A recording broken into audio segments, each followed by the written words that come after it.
How's it going, everybody? Welcome back and all that shiznit.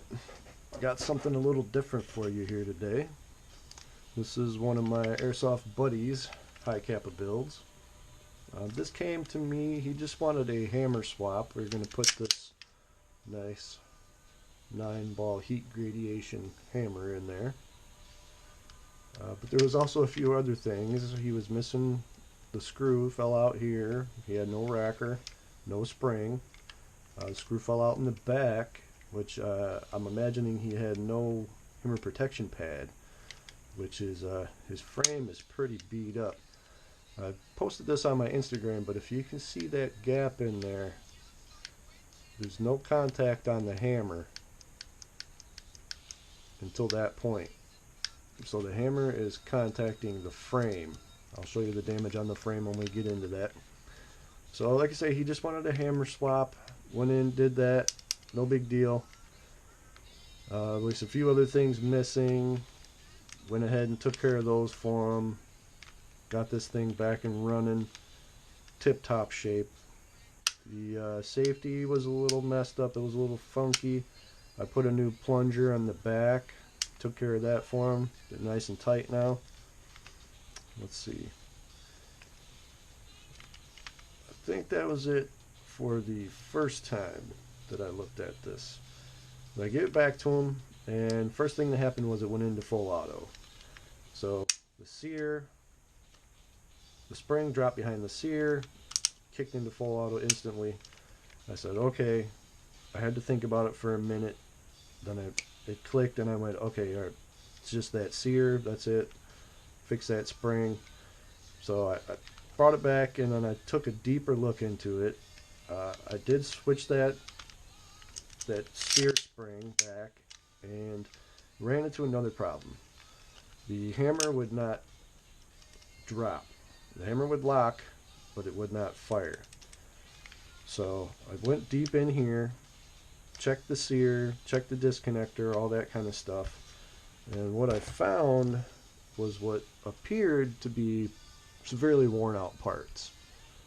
So I'm like, okay, let's switch these out, put some brand new parts in there, and see what happens. Well, that didn't fix the problem. Same problem. Hammer would lock back, trigger pull, nothing would happen. I've seen this before. I immediately went in here and I looked at the disconnector, and what was happening, here's how this works. The sear rides like this. Your disconnector rides parallel, just like that.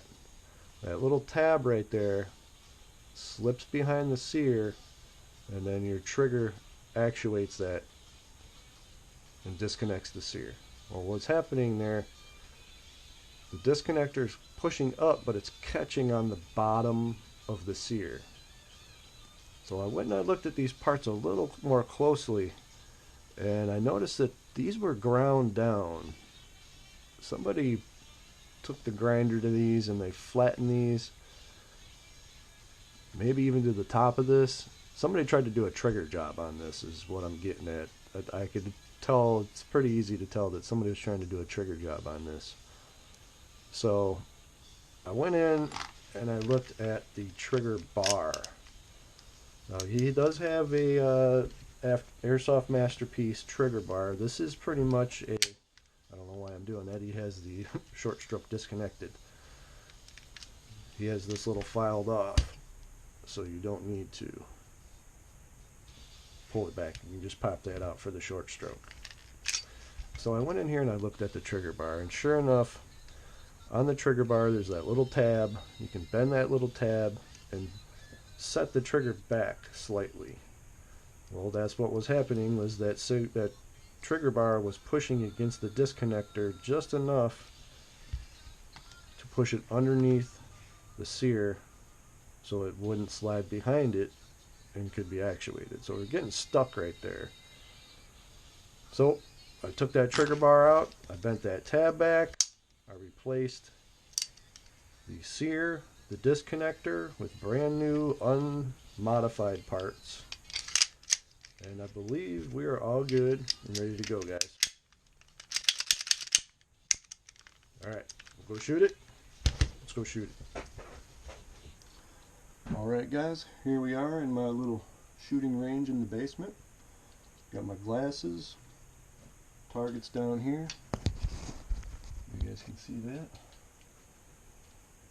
Yeah, I'm ready to rock.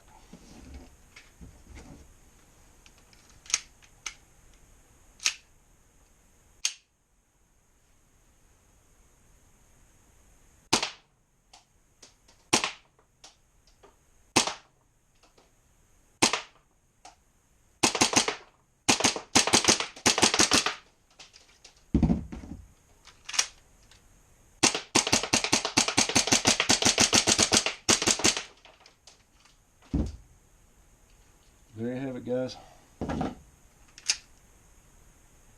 My Hicapa's coming up next, guys. Don't forget to like, subscribe, rock on, play with honor, heavy metal out.